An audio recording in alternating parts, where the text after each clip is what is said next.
Hey, Takuya! Hello!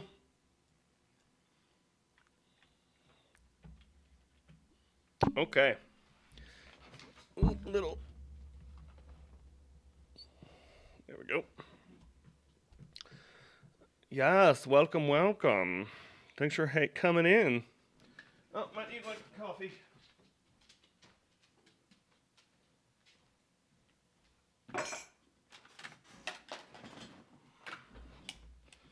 Oh, yes. Well, today's a good day. Hanging in there.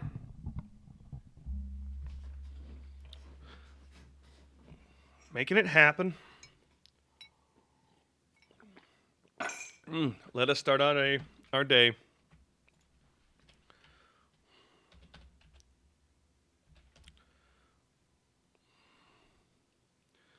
Tell you, I'm working on some stuff for church. I was 31, 21 came up. She's not afraid of snow for her household, for all her household clothes in scarlet. Cool, yeah. Cool. Yeah, Proverbs 31's good. Some people take it only as about women, but it's really about kind of like Israel overall as well. So that's good. Scarlet, some say double layered, reminds me of the Jewish thought poetry, double meanings. Let's see.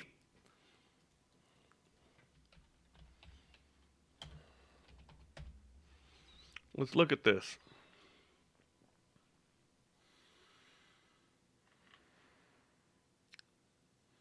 Noble character.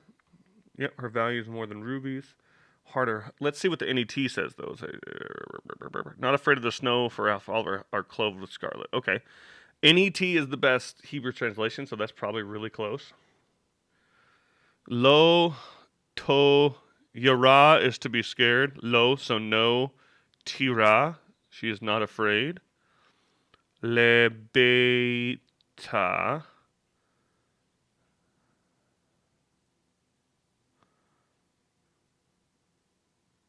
Be- beta. Makes me think of house. To the house. For her household. Yeah, she's not afraid. For her household. Beta is the. This is a. Mean is a possessive. So beta. Le beta. She's not afraid for her house. Mishaleg. Mish. Mishaleg. It's probably snow. Yeah. Of the snow. Shaleg. Yeah. For, because all her house. Le bosh. La bouche. Le bash, but it's la bouche. Are clothed. Shanim. Okay. The insects. Properly, the insect Coccus illicit the dry body of a female yielding coloring. Okay. So that's a pretty literal translation. The different versions say scarlet, some say double layered. I'm trying to think where the double layered would come from.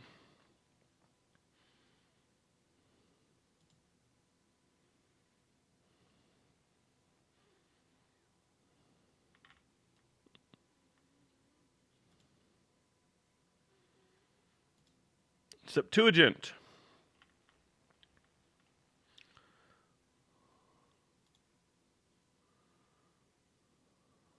She's clothed with.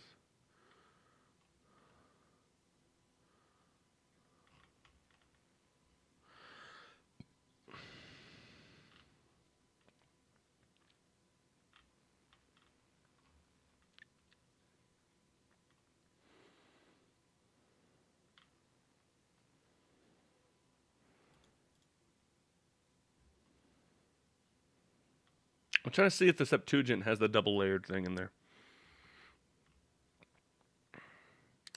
Hu prontitse ton in oiko, her household.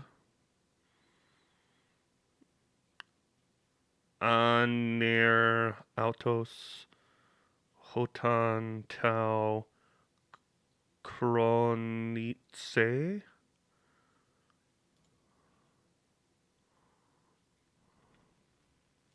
Kronizo. Delay Terry. Very interesting. Okay, I'm just trying to see if there's anything deeper than what we're talking about.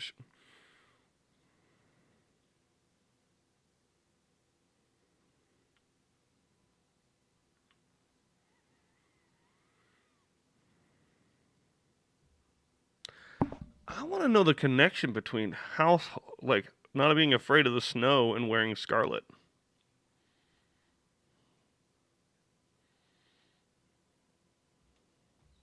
Do I have anything in here? I might have a little bit. Shanim is scarlet. Another commentator said it was a play on words. Shanaim double layered. Okay, that can make sense then. Um,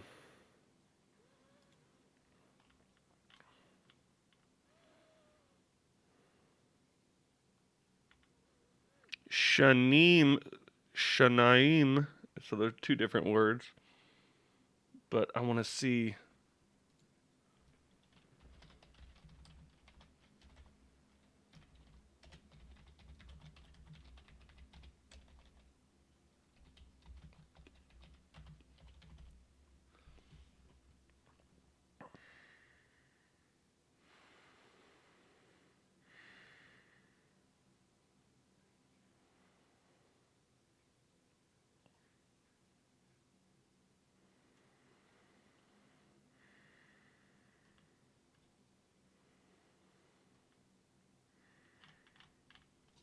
That's interesting. Yeah. Hydrate. Thank you.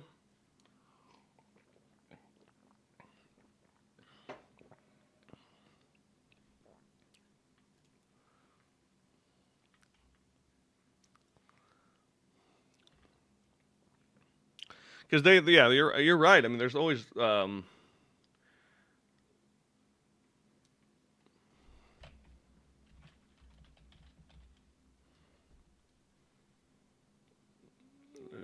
the Latin translate duplicitous, the Greek manuscripts, all the editions.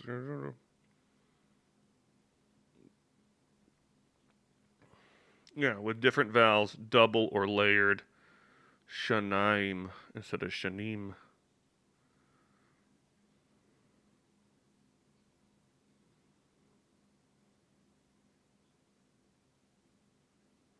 Yeah, that's cool. That's a fun little textual thing. Let me look this up though. Hold on.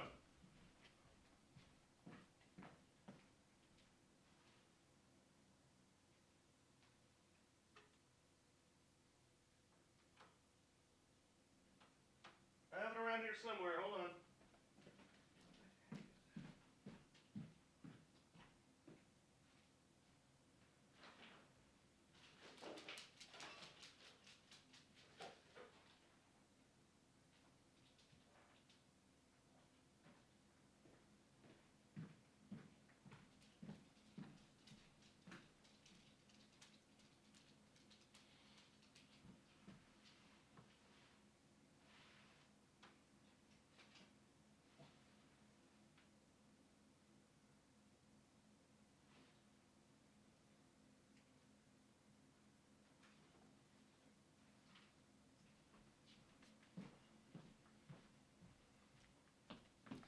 Now I'm curious. I have my BDS, not your BDS, my BHS, Biblia Hebraica Strutgartensia, which means it's the Hebrew Bible, with notes in it about different manuscripts and what they have. So I'm actually curious to see what it says, since we're on the subject.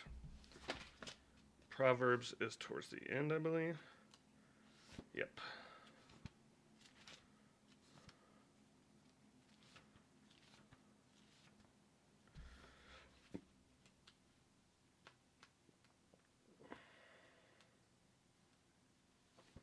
Proverbs 31.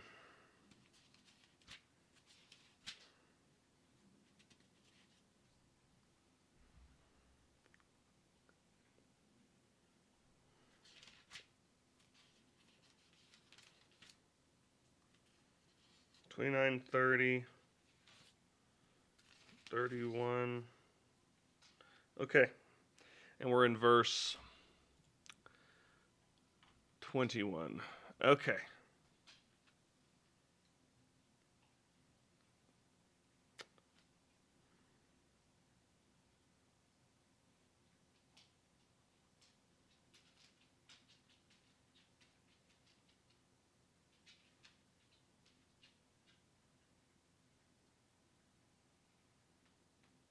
Okay. There are other manuscripts that have Shanaim instead of Shanim. So yes.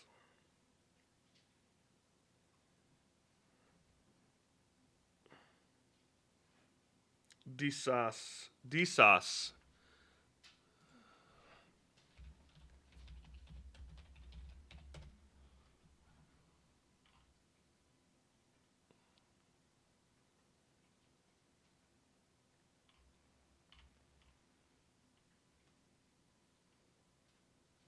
Interesting. Okay.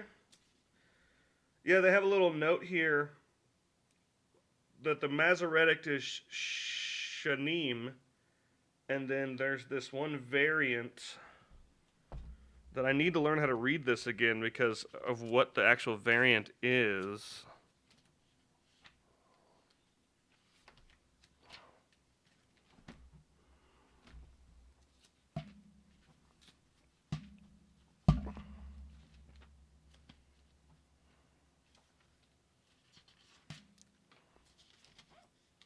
The apparatus. Fert. What does that mean? Fortasse. What is the Fortasse again? This is all in German. Or whatever code they want to do that. Fortasse Latin. Not adverb, not comparable. And the BHS. BHS.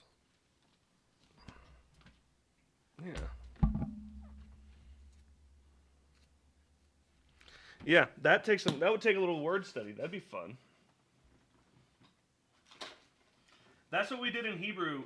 Our Hebrew class was certain stuff. We would look up every little thing in there about all the variants and the different manuscripts and try to figure out like do certain things make more sense than others, or like why is this here in this way?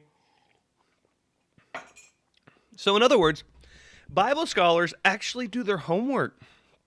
People are like, well, the Bible is just so unreliable. And you're like, then how come it has people that have studied it for their whole lives and they're not throwing it out the window, you know? Anyway. Thanks for the little aside. You know me, I'll chase that rabbit. Okay.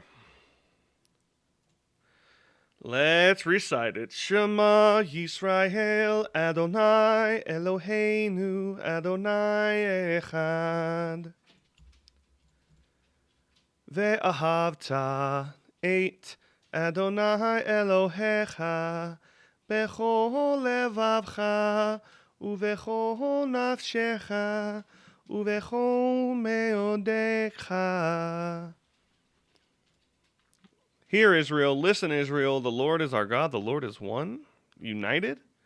You must love, you shall love the Lord your God with your whole mind, your soul, your heart, your whole being, or your soul, in all of your strength.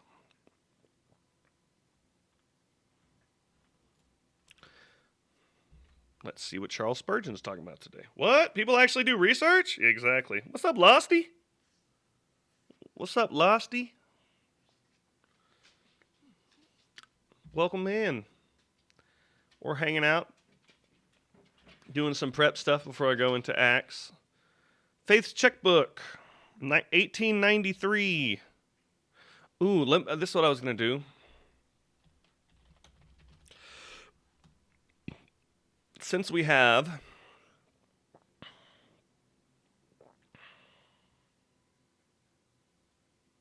I have these?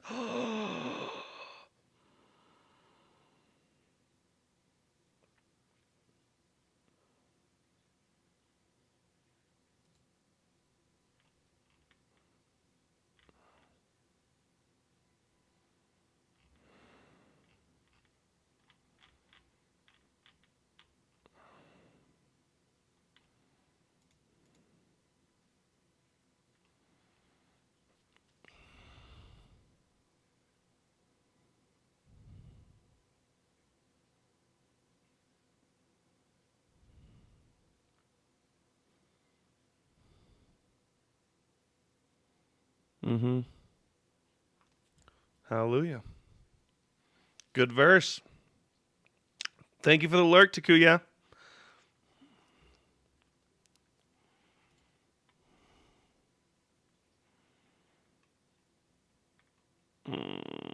The result of her labor. 26. Anyway, Logos is good. We'll use that at some point, but we're going to go straight into this. Yeah, totally. uh, whoops.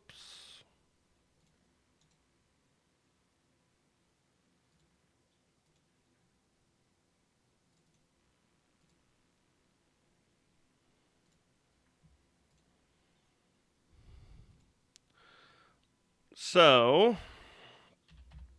let's see what Charles Spurgeon was talking about back in 1893 about this. Cure for envy. Oh, we were already in Proverbs? This is so perfect. Proverbs 23:17 through 18. Do not let your heart envy sinners, but rather be zealous in fearing the Lord all the time. For surely there is a future, and your hope will not be cut off.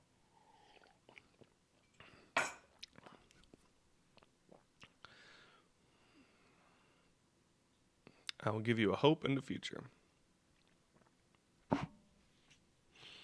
Okay. 17, 18. On life and conduct. It's a bunch of random stuff. Let's say, do not hold discipline from a child. Even if you strike him with a rod, he will not die. If you strike him with a rod, you deliver him from death. My child, if your heart is wise, then my heart also will be glad. My soul will rejoice when your lips speak what is right. Don't envy sinners. Rather, be zealous in fearing the Lord at all times. For surely there is a future and a hope, and your hope will not be cut off. Listen, my children, be wise. Guide your heart on the right way. Do not spend time among drunkards, among those who eat too much meat, because drunkards and gluttons become impoverished, and drowsiness clothes them with rags.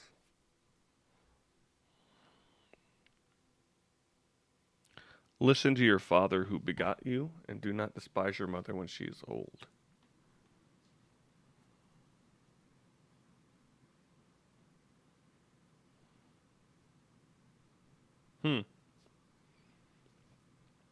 Okay, not much context. Do not envy sinners. Don't envy them. Fear the Lord. Be sure of the future and the promises, etc. Okay. When we seek the wicked when we see the wicked prosper, we are apt to envy them. When we hear the noise of their mirth, okay.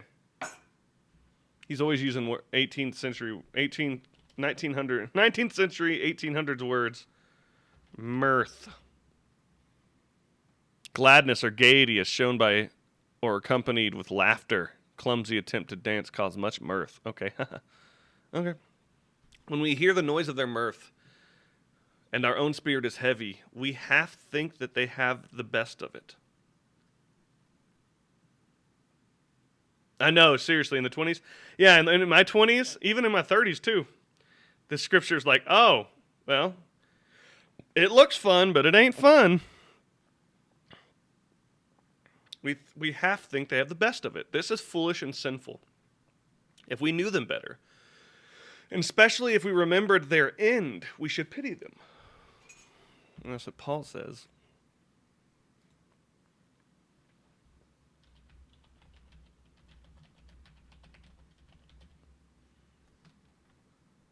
Philippians 3:19.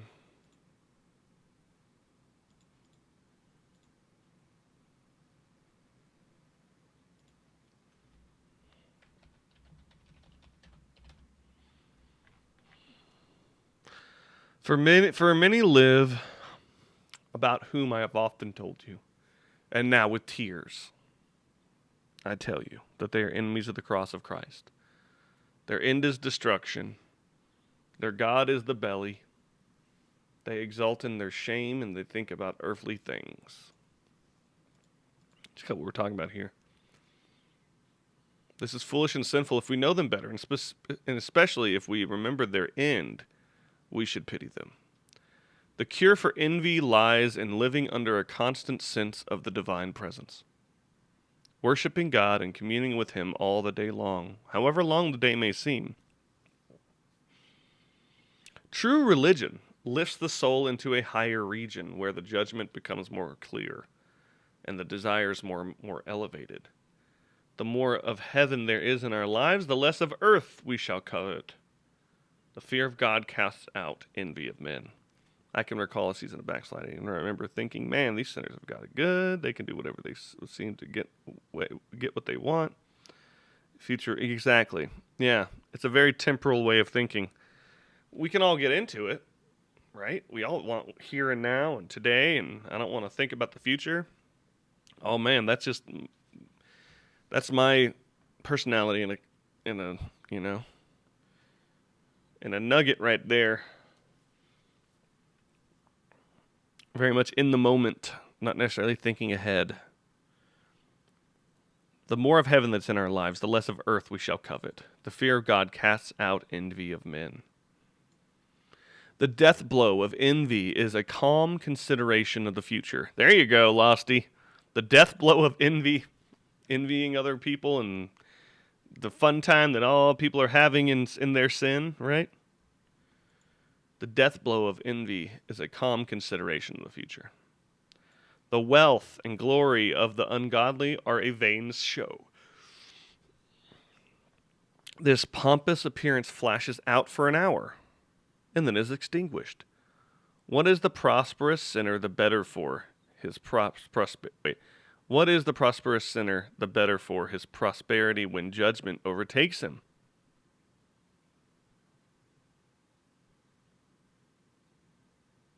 As for the godly man, his end is peace and blessedness, and none can rob him of his joy. Wherefore, let him forego envy and be filled with sweet content.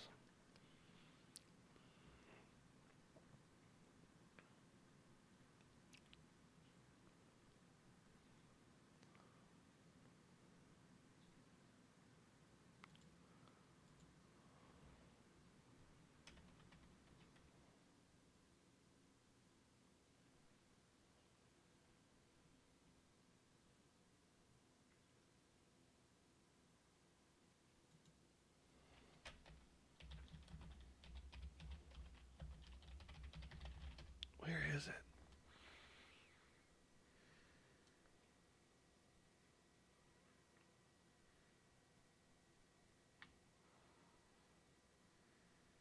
I forget what verse. Usually it'll come straight to me.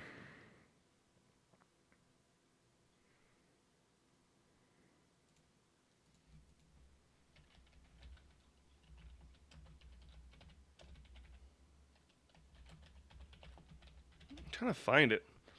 It's that one that's talking about momentary nothing. There it is. For our momentary light suffering is produced for us an eternal weight of glory far beyond all comparison. Because we're not looking at what can be seen, but what cannot be seen. For what can be seen is temporary, but what cannot be seen is eternal. Yeah, so our momentary light suffering, while we're suffering and looking at this, people who don't care, people who are just got the life they want to live right now, which is the other point, because that's what Jesus talks about, right?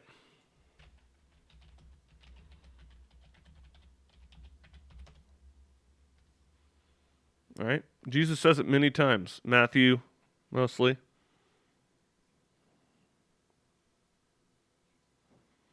They have their reward. He talks about blowing trumpets in the street, the hypocrites in the synagogue and on the street, so that people will praise them. I tell you, they have their reward. Don't be like sinners when you pray. Want everybody to see you out in public and say long prayers so you can be seen by people.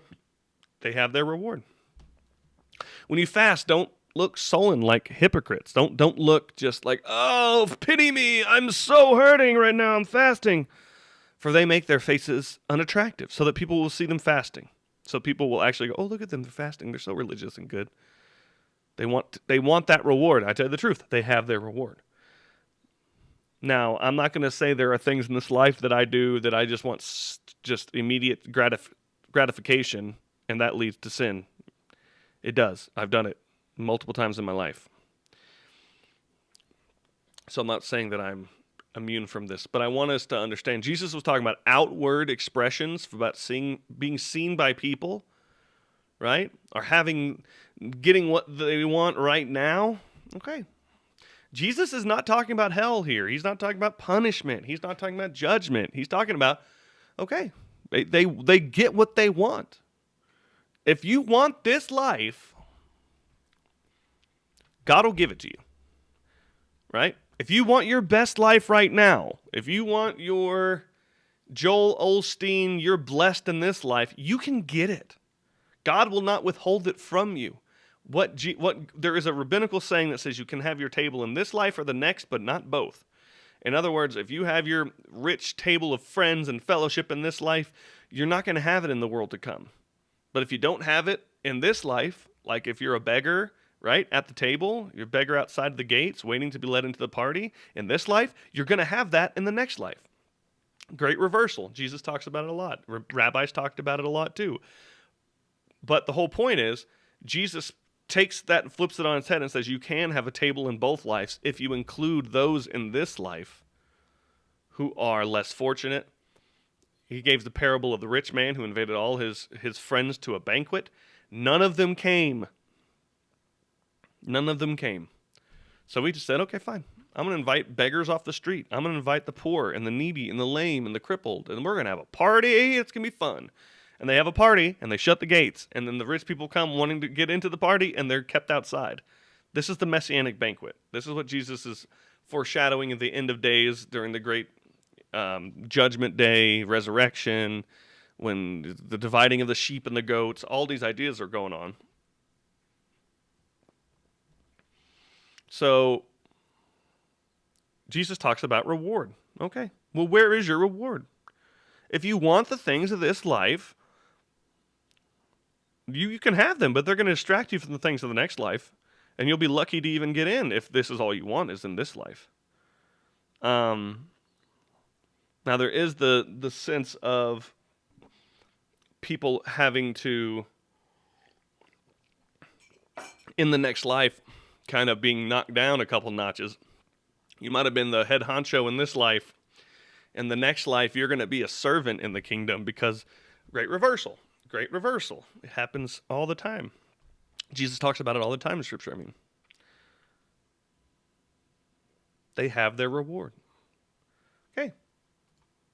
Be careful what you want for your reward. It can seem like you can have your cake and eat it too, but that's just not how it works.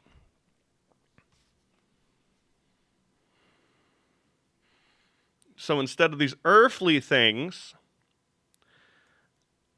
serving only our belly, which is a good way to say it, their God is their belly.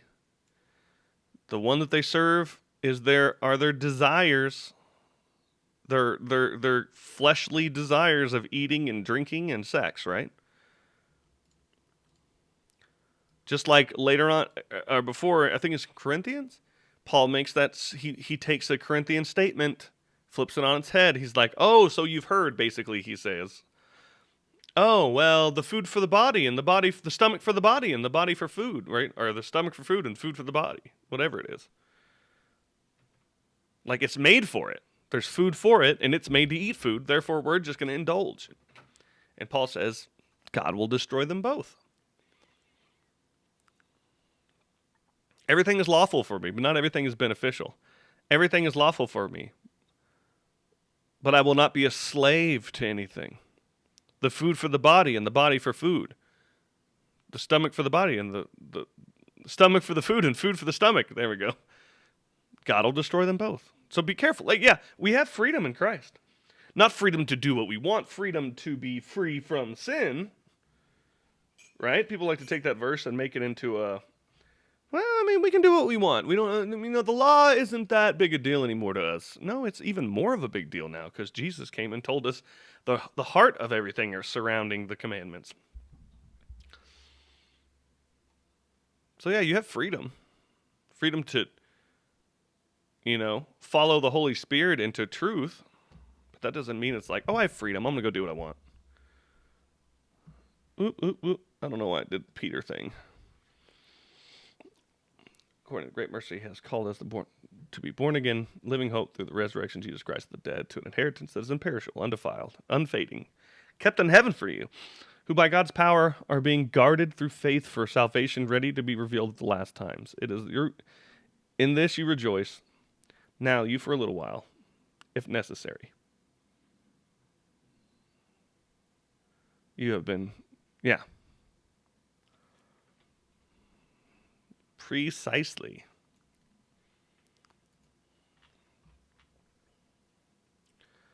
Yeah, especially nowadays. Our hope isn't in the things the government can and can't do. Our hope isn't in the way that we can just make euphoria on earth or make, you know, make an Eden again ourselves without God. That we can just like have the billionaires just run the world and everything's going to be amazing because they all love humanity. Like, no, that's not what's going to happen. It's going to get worse before it ever gets better. Right. Sojourners. Yeah, we're sojourners. And I don't know why it's not doing it again.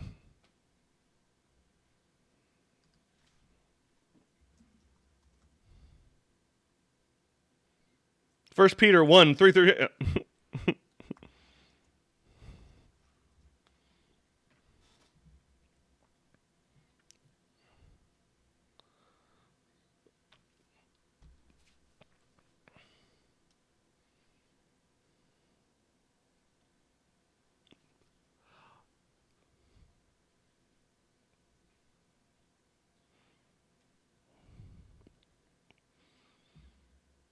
Oh, I did First Peter 3. Ha!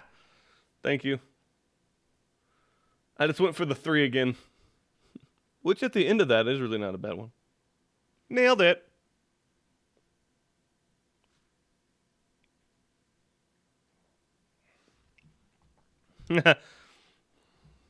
Yeah. Okay. So we are in...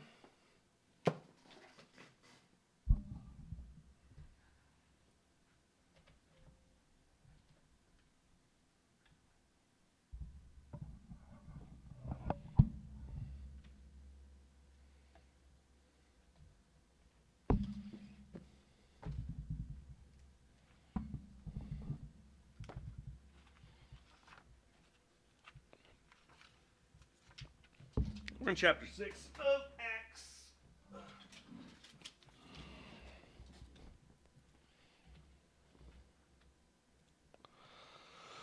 Okay. We're talking about Stephen.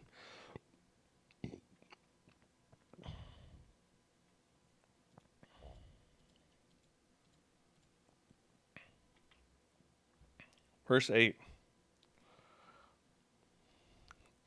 Okay, we stopped here because it's about to start talking about Stephen.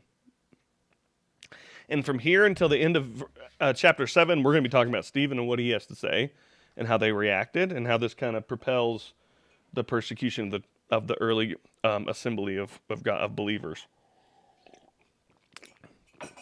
And Stephen, full of grace and power, was performing great wonders and signs among the people. Simple, right? Significantly, Luke describes Stephen in terms very similar to those which he employs with regard to the apostles. Jesus himself.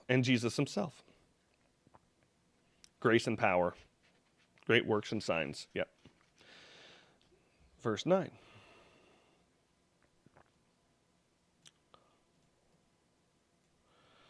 But some men from what is called the synagogue of the freedmen, including both Cyrenians and Alexandrians, and some from Cilicia and Asia, rose up and argued with Stephen. I wonder what they're arguing about. Luke's references to the synagogue form part of the extensive debate concerning this existence in Jerusalem and the land of Israel in the Second Temple period. The New Testament itself mentions other synagogues. Paul says, quote, "They did not find me disputing with anyone or stirring up the crowd, either in the temple or in the synagogues or in the city," and indicates that he sought out Jesus' followers, quote, "in the synagogue after another." That's back in 22. are up in 22 eventually.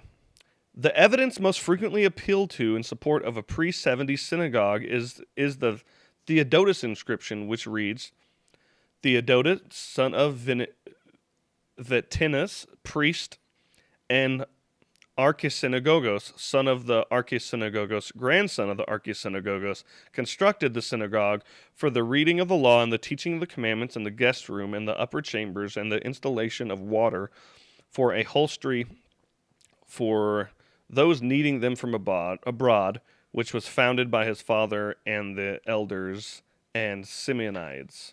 The inscription frequently associated with the so-called Synagogue of Freedom, which Luke mentions here. It's frequently associated with it. Okay. So they found an inscription of what they think is actually that temple. Synagogue of Theodotus. Okay.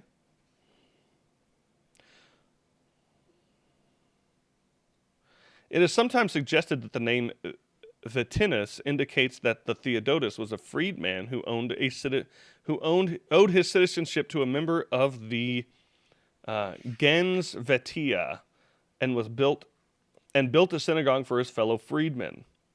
Whether or not this is the correct assumption, the epithet libertinoi evidently reflects the Latin libertini, freed slaves, or the offspring of freed persons. Okay. Slavery was an established institution in the ancient world. An Israelite could be enslaved by the order of a court, or by summoning himself voluntarily into bondage due to impoverishment. He or she served 6 years and was freed in the 7th according to the law of the year of release, jubilee, etc., right? Other slaves were obtained from other nations. Quote, as for your male and female slaves you are to have, you may acquire male and female slaves from the pagan nations that are around you. Then, too, it is out of the sons of the sojourners who live in the aliens among you that you may gain acquisition. But in respect to your countrymen, the sons of Israel, you shall not rule with severity over one another. Leviticus 25:44-46. The issue of whether Jewish slaves existed during the post-biblical period is widely debated.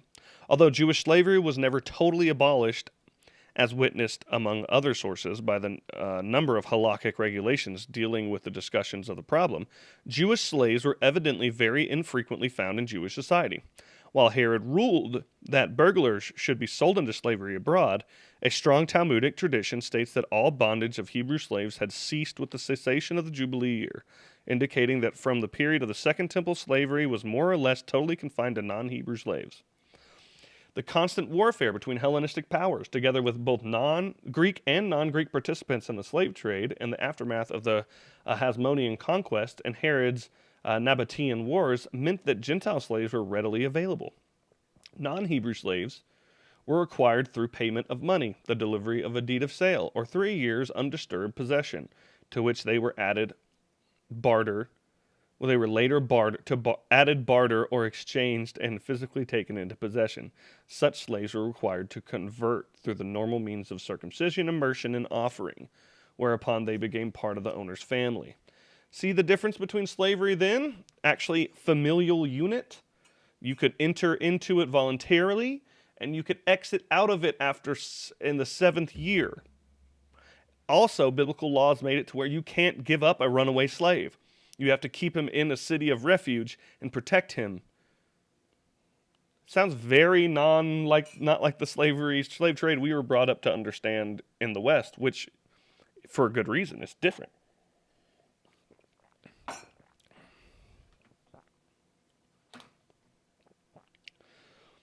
But I just want to point out, that's so crazy. I didn't know this part.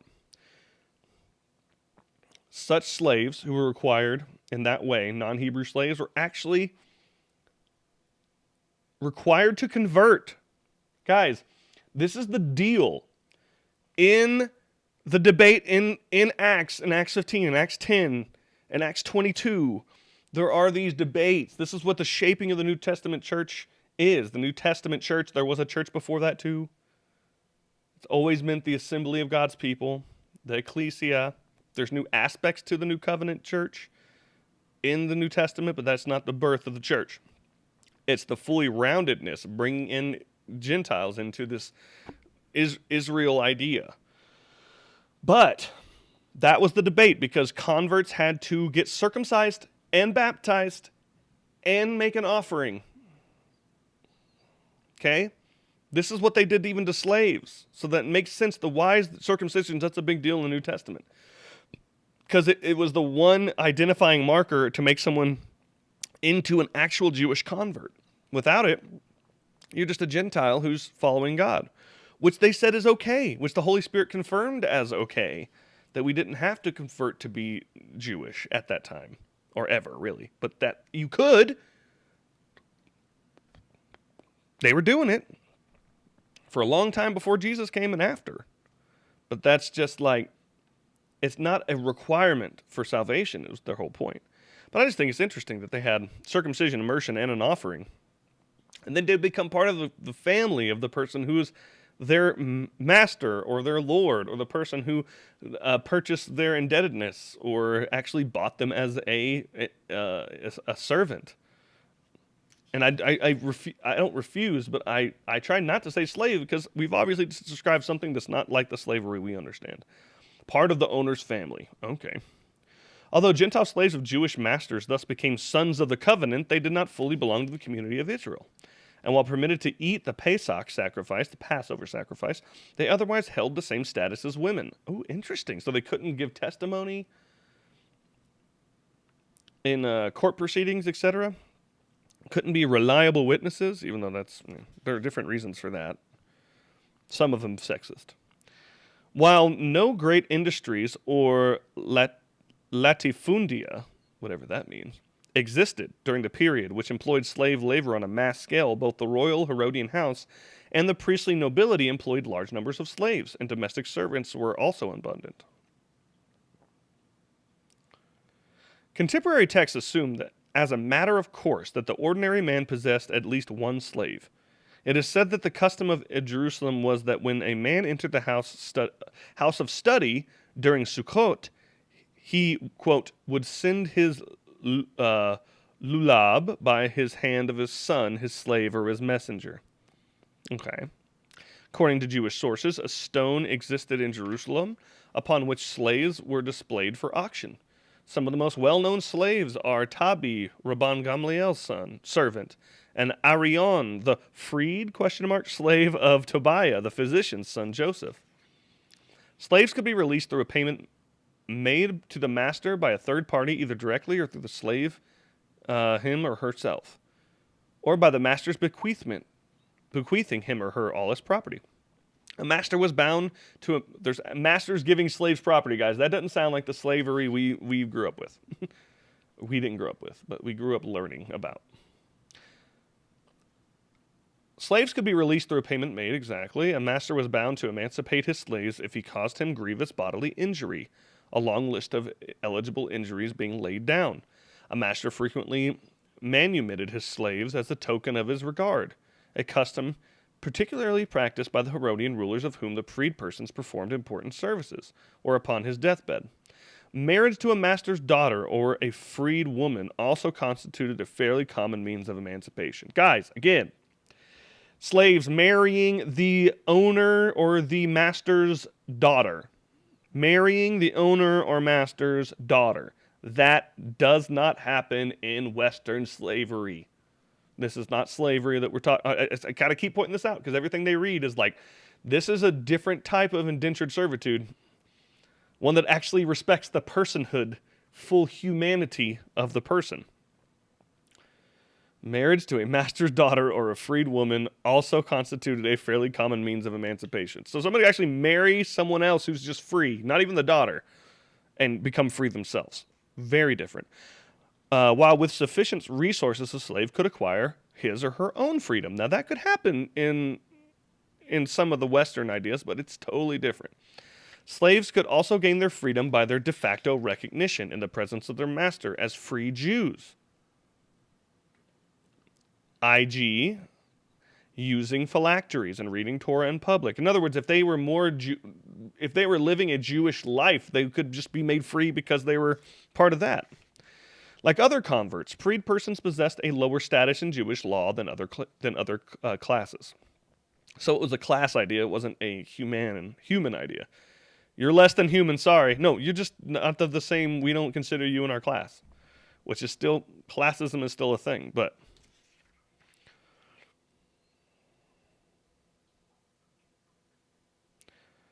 the combined stigma of their Gentile birth and their former slave status regulated their material eligibility, their sons being further distinguished from the descendants of other proselytes. These facts tend to form them into a special group, apart from full proselytes, and may account for the freed person's apparent predisposition, as with other people from the same town or area of trade, to worship in their own synagogues. God, that makes total sense. According to Luke, the synagogue of freedmen included Cyrenians and Alexandrians, and some from Cilicia and Asia. Later Talmudic sources mention the synagogue of Alexandrians in Jerusalem, which was owned by a private society and later brought out by Rabbi Eliezer ben Zadok.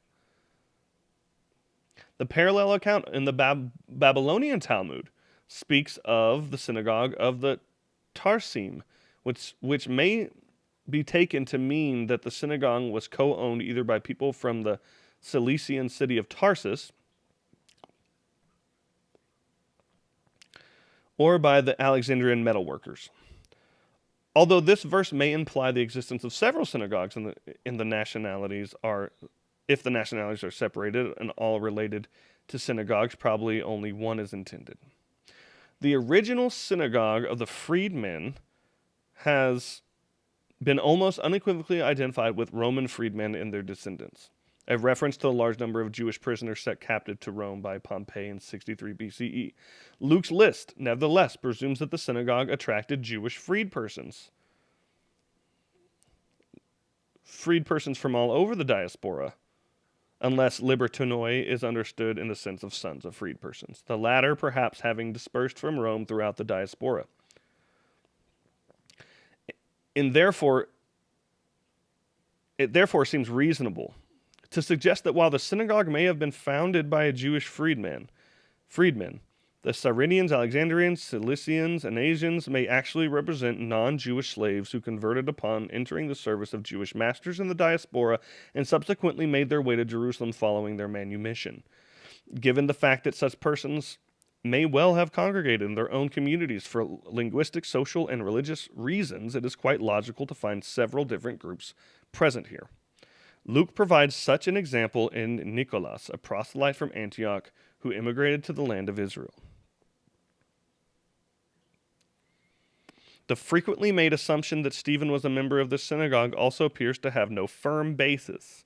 Despite claims to the contrary, Luke does not specifically state Stephen was a Hellenist, even though he was appointed to serve the Hellenist group, and his land of Israel providence is deemed feasible. The suggestion that his speech may denote Samaritan background remains at least possible. Alternatively, Stephen's speech betrays affinities with John the Baptist and semi-Essene circles. If Stephen came from a Samaritan background, he may have converted to Judaism at some point prior to becoming a believer, either in Samaria or in the diaspora. The fact that Luke does not identify him as a convert, as he does Nicholas, may reflect a fluid status of Samaritans according to the Halakha. The final determination of Samaritans as Gentiles was apparently made in the 3rd century. In other words, Samaritans, they were half-bloods, half-breeds in that day, but that doesn't mean that they didn't have a smoother transition into being fully Jewish than other people, because that, regarding them as Gentiles, wasn't made till the 3rd century, so before that it was probably a little more fluid, is what he's saying. The final determination of Samaritans as Gentiles, 3rd century. It does seem likely that his speech is based upon the Samaritan rather than the pro-Masoretic text. Like the Jewish community, the Samaritans also possessed diaspora communities. Alexander the Great is alleged to have transported Samaritan soldiers to Upper Egypt, while Ptolemy I Lagus, on his conquest of Israel, 320 BCE, settled prisoners of war in Egypt, taken from the inhabitants of Samaria and Mount Gerizim. A bilingual Greek and Samaritan inscription of the Samaritan community or synagogue dating to the late Roman period was found in Thessalonica, and 2 Hellenistic inscriptions explicitly attest to the presence of a Samaritan synagogue in the island of Delos in the 2nd century BCE. A Samaritan by the name of Thallus, a freed slave of the Emperor Tiberius, also once lent a large sum of money to Agrippa I in Rome. Very interesting. Okay. 10 through 14.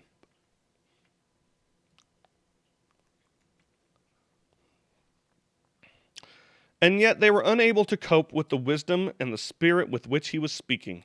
Then they secretly induced men to say, quote, "We have heard him speak blasphemous words against Moses and against God." And they stirred up the people, and the elders and the scribes, and they came upon him and dragged him away and brought him before the council. And they put forward false witnesses, who said, "This man incessantly speaks against the holy place and the law. For we have heard him say that the Nazarene, Jesus, will destroy this place and alter the customs which Moses handed down to us." Sounds familiar. Sounds like the false witnesses against Jesus. The freedmen have presumably been witness to Stephen's teaching and miracles, and, like the chief priests and Sadducees before them, are very indignant at his words, perhaps even jealous over Stephen's wisdom and spirit with which he was speaking, whose power they could not counter. The Western text expands the verse in such a way to suggest that the freedmen were unable to confront the truth. Okay. Not bound by the constraints of leadership, this apparently sizable group suborned certain unnamed men to give false witness against Stephen regarding his intention to intended to lead to his arrest. There we go. Use your words. The Greek syntax, "they induced men saying," obscures the precise nature of the indictment. The verse may be read to mean either that freedmen told the hired witnesses what to say, or that they told them that they themselves had heard Stephen blasphemy. If these men are the false witnesses who supposedly testify before the Sanhedrin, it is more likely that Luke intends the former, so them telling them what to say, although both would presumably constitute false witnesses. The halakhic ruling concerning whether liability for such indictments falls both upon the instigator of the damage and or his agents remains uncertain. In a case regarding the hiring of false witnesses, the latter are exempt from punishment if they lack intelligence or the required expertise, the person who hires them being liable for all damages. Hiring false witnesses itself constitutes an offense, which, while not punishable by human courts, is liable to the judgment of heaven. The halakha further rules that, quote, "witnesses become subject to the law against false witness only if they bear false witness about themselves.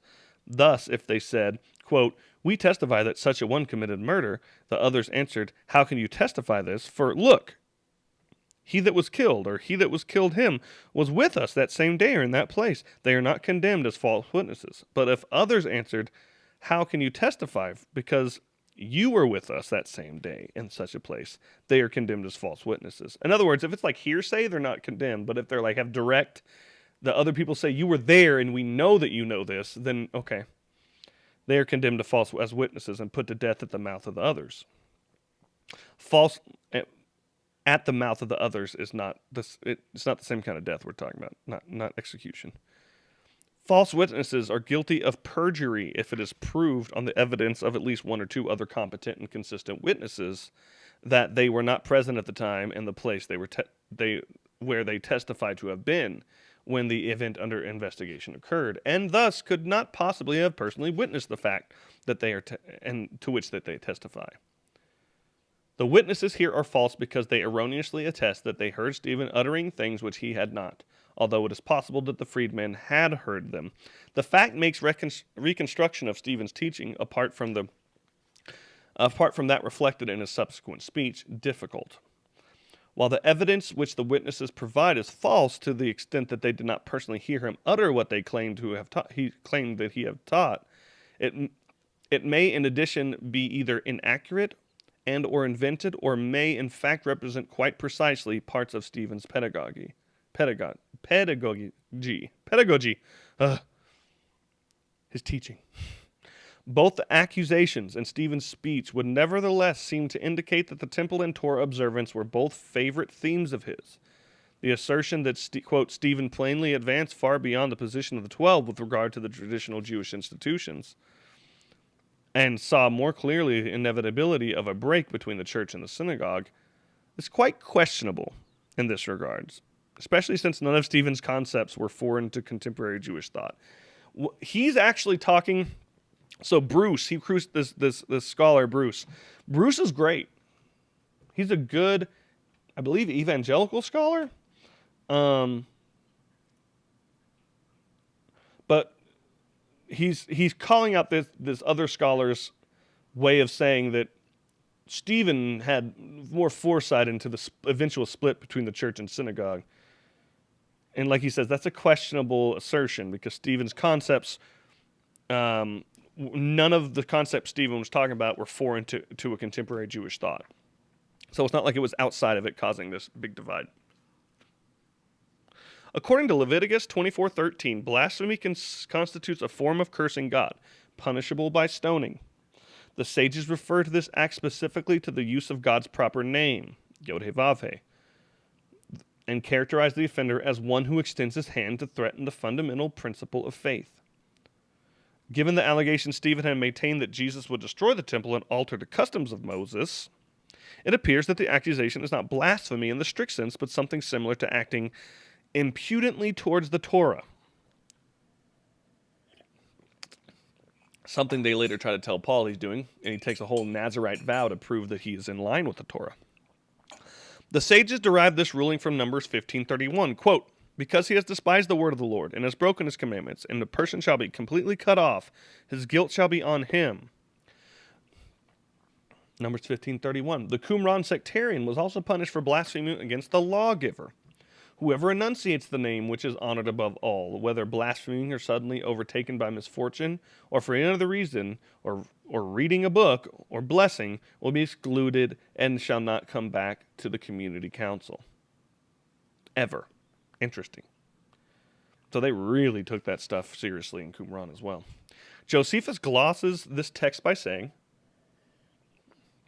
quote, After God, they hold most in awe the name of their lawgiver, any blasphemer of whom is punished with death.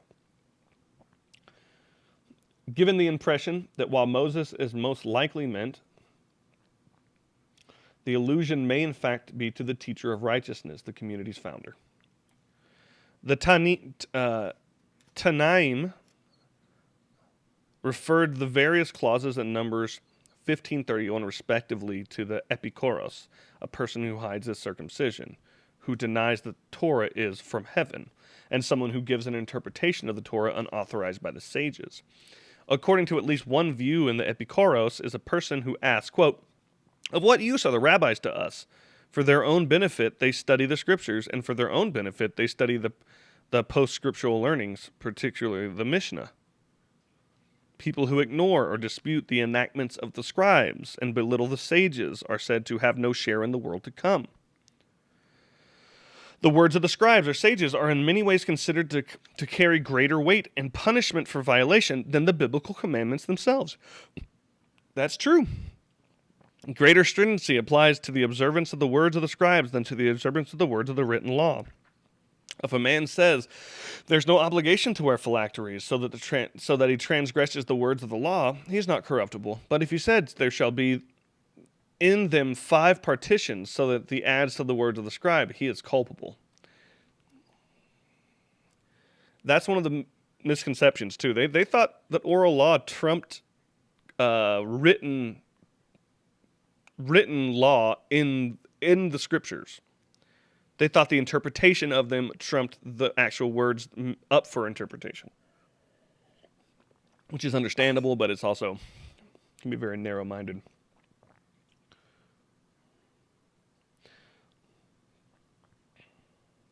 In this context, the customs which Moses handed down to us represent the oral Torah, or halakha.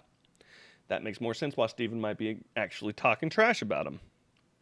Because Even Jesus said you negate God's law by your man-made traditions. So kind of those things are up for debate now. Moses received the Torah at Sinai and transmitted it to Joshua, Joshua to the elders, and the elders to the prophets, and the prophets to the men of the great synagogue. The latter used to say three things: be patient in administration of justice, rear many disciples, and make a fence around the Torah. Guys, that's the sages saying that they want to make extra laws. Remember, don't touch the stove. Ow, I touched the stove. Okay, get out of the kitchen. You're not allowed in the kitchen anymore. There's a fence. The law is still don't touch the stove. I'm going to make a new law. Don't go in the kitchen. You understand why they wanted to do it.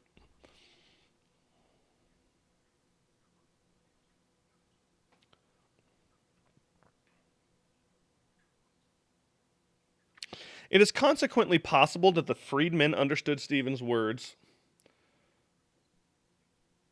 Yeah, exactly. Not willing to move them with their fingers. Yeah, totally. There's so many instances where Jesus talks about that. Now, Jesus isn't above oral, because oral is just a way to walk out the commandments, but he had a looser grip on them than a lot of the people, especially if he considered the oral to trump the actual law. Jesus would not have been down with that. It is consequently possible that the freedmen understood Stephen's words about Jesus to indicate that Jesus had rebelled against the sages' authority. Such rebellion would also extend to himself if he believed and followed after such a person. In this regard, the conflict between the freedmen and Stephen turns on Stephen's following and promoting the views of someone who acted impudently towards Pharisaic authority, rather than on Stephen's alleged Hellenistic tendencies.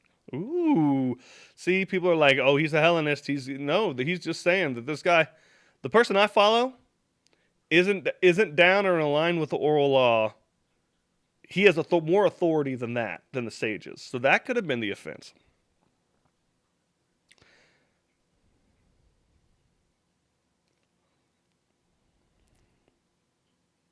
Okay. The report concerning Jesus in Gittin 56 and 57, which appears to be the only authentic definition of Jesus' position recorded in the Talmudic literature, is very interesting in this regard. Aquila, son of Colonicos, was the son of Titus' sister. He had a mind to convert himself to Judaism. He then went to be raised by incantations and sinners of Israel. Jesus. He asked them, "Who is in repute in the other world?" And he replied, "Israel. What about joining them?" He replied, seek their welfare, not their harm. Whoever touches them touches the apple of his eye. He said, "What is your punishment?" And he replied, "With boiling excrement, since a master has said, whoever mocks at the words of the sages is punished with the boiling hot excrement." Wow, what? It is possible that Jesus' statement concerning the Torah in Matthew may give rise to the misapprehension in this regard. Matthew 5:17. Is that the...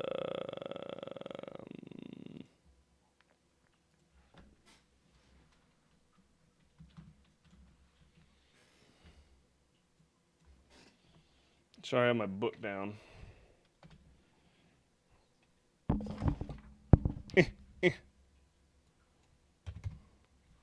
Matthew 5:17. Okay. Maybe. É possible.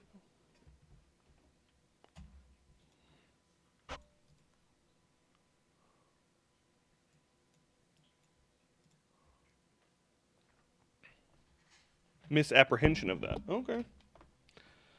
I can see how it would be a misapprehension.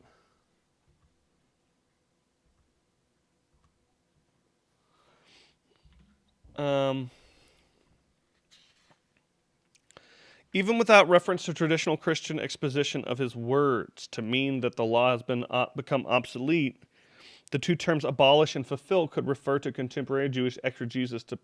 Thank you so much. This guy talks about stuff that I talk about all the time. Contemporary. Guys, listen to this. Could refer to contemporary Jewish exegesis to proper right and wrong interpretations of a biblical verse. in the Talmud, in different places, they say abolish is to correctly interpret and apply the law. Or sorry, to fulfill is to correctly interpret and apply the law. And abolish is to incorrectly interpret and imply the law. So when Jesus is on this Sermon on the Mount, that's what he's doing. He's going, okay, you've heard this. Cool. How do we correctly apply it? Let me tell you about, from my perspective as the Son of God, how we're supposed to apply this. Not, even though we can go into the big ideas of fulfillment and what the Messiah did to fulfill the scriptures and all those different ideas, that's not necessarily what he's talking about in that exact moment. So, the two terms, fulfill, abolish and fulfill, could refer to contemporary Jewish exegesis of proper right or wrong interpretations of the Bible, or alternatively, to take away and to add to. When the witnesses claim that Stephen says that Jesus wanted to alter the customs which Moses handed down to us, they may have understood him to mean that Jesus wanted to make his own additions to the Torah, i.e. to establish his own Torah and halakha.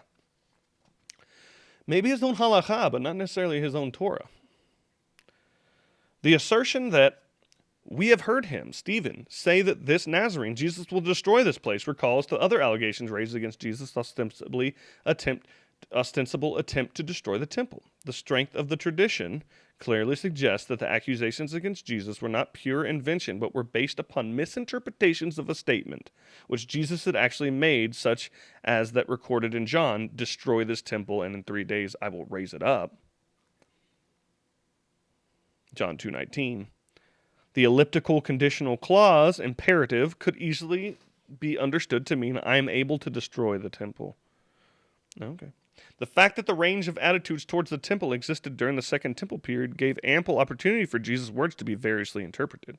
An example of such an alternative reading occurs in Mark 14:58, which reflects a spiritualizing tendency, which contrasts the temple built with and without human hands. The latter represented a temple which God would place on earth without human mediation in the eschaton, a temple which is midrashically associated with the Messiah on the basis of Zechariah 6:12. Quote, behold, a man whose name is the branch. That's messianic title, the branch. For he will branch out where he is, and he will build a temple of the Lord. Zechariah 6:12. In this respect, the hope for a better future temple meant that even the present one was not denigrated. Even if the present one was not denigrated, it must nevertheless be somehow removed in order for the new one to take its place. Apocalyptic eschatological prophecies of the same sort as Jesus concerning the temple's imminent destruction were not an unusual phenomenon during this period. Josephus records the fate of one Jesus, ben Ananias, 4 years before the outbreak of the war in 66. Quote, a rude peasant who, standing in the temple, suddenly began to cry out, a voice from the east, a voice from the west, a voice from the four winds, a voice against Jerusalem and the sanctuary, a voice against the bridegroom and the bride, a voice against all people. End quote. Day and night he went about all the alleys with his cries on his lips. Some of the leading citizens, incensed at these ill-omented words, arrested the fellow and severely chastised him. Thereupon the magistrates, supposing, as was indeed the case, that the man was under some supernatural impulse, brought him before the Roman governor. When Albinus, the governor, asked him who and whence he was and why he uttered these cries, he answered him never a word, but unceasingly reiterated his dirge over the city until Albinus pronounced him a maniac and let him go. For 7 years, the 5 months, he continued his wail, his voice never flagging, nor his strength exhausted, until in the siege, having seen his presage verified, he found his rest. Ooh, the way that they translate some of that old Josephus.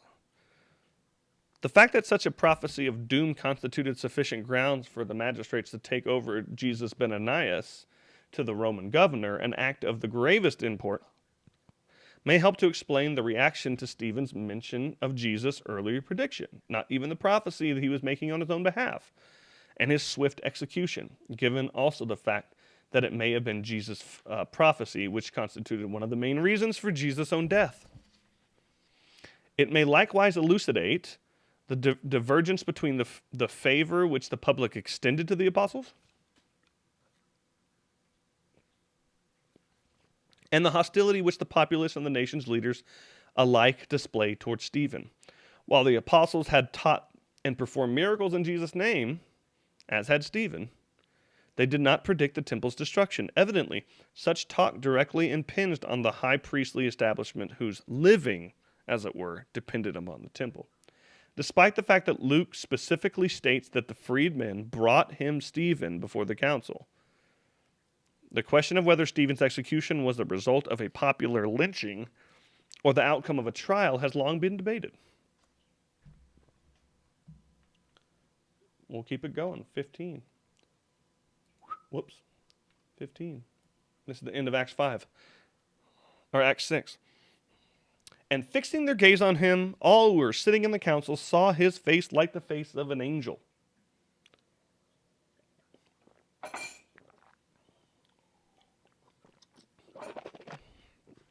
Stephen's angelic countenance recalls the sign of divine favor and proximity to God's presence.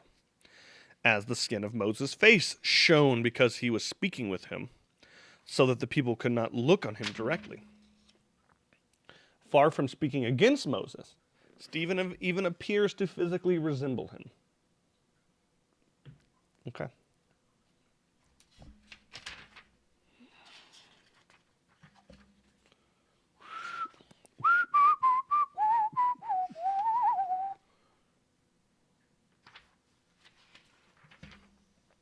All right, we'll go over this first part, but once Stephen gets into his diatribe in verse 2, we're going to stop. Because this is just introducing, then the high priest said, are these things true? Okay. Are these things so? Acting as the head of Sanhedrin, the high priest, Caiaphas, begins to question either the witnesses concerning their testimony or Stephen, the latter evidently being given the opportunity to defend himself. Witnesses' testimony must be accurate and consistent in interrogation and cross-examination. While numerous scholars find in Stephen's speech his rejoinder to the accusations that he belittled the Torah and the temple and a justification of his position, it has also been noted that Stephen does not address the issue of Torah. On the reading proposed here that the freedmen's ire was raised over the interpretation of Stephen's espousal of Jesus' claims regarding the Torah and the temple, Stephen's delivery may be understood not as a refutation of the false charges, but as a review of the background of the events leading up to the people's rejection of Jesus. In this respect, he points to such redeemer figures in Israel's history as Joseph and Moses, whom the people rejected, in order to demonstrate how Jesus met the same fate. He also intends to show how Jesus fulfilled the expectation that the eschatological temple was to be built, not by human hands. Whether he would have elaborated on Jesus' relation to Torah observance given the opportunity is uncertain. The crowd may well have cut him short in anger. Some scholars consider that the speech reflects the Samaritan denigration of the temple in favor of Mount Gerizim. Although Stephen's possible Samaritan background has been indicated, little evidence exists to suggest that more than his probable use of the Samaritan Pentateuch and or traditions. No specifically pro-Samaritan tendencies appear in the speech, which cannot be interpreted in other ways. However, and several elements reflect Essene theology. That's the Qumran people. The Samaritan text itself demonstrates only a thin veneer of Samaritan theological influence. Nor, given the fact that none of Stephen's ideas were unknown within contemporary Jewish thought, it is clear that he had, quote, plainly advanced far beyond the position of the 12 with regard to traditional Jewish institutions, and saw more clearly the inevitability of a break between the church.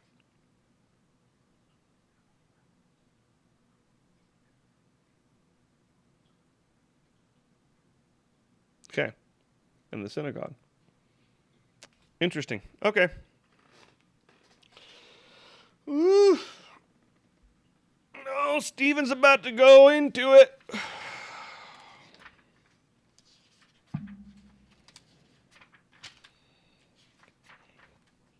Really not too crazy of a breakdown per verse, but still.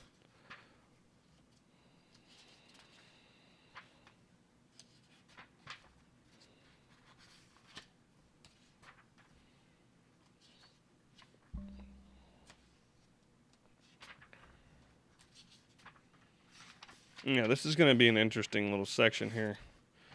I mean, it's not crazy. It's like 40 pages for the rest of the chapter. So it's not intense, but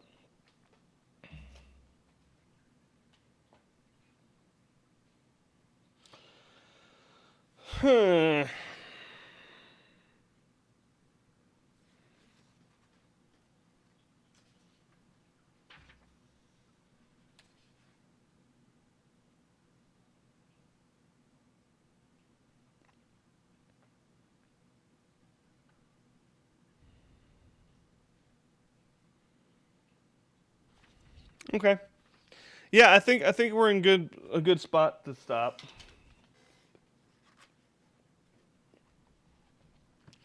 Starting chapter, we'll pick up verse 2, chapter 7 next time. That'll be good. Woo!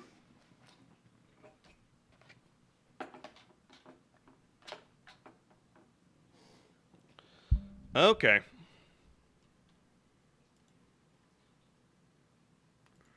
Yeah, let's see what we can do here. Why did it refresh?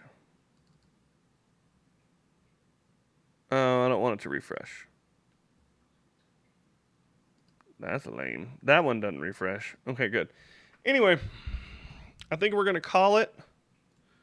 Let's see where we can go.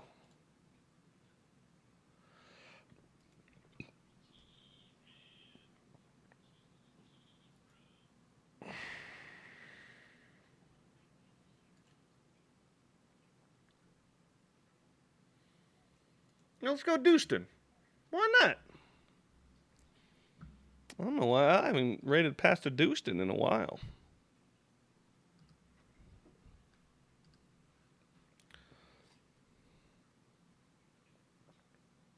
All right, folks. Thank you for coming in. Yep, Losty, no problem. Yeah, I mean, we're going to cover more.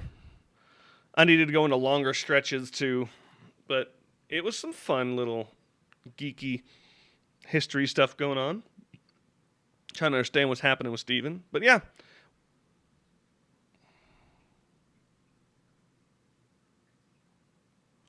Let's get it going. Have a good day. Thanks for coming in. We're going to read Dewston. We're going to read the Deuce Master.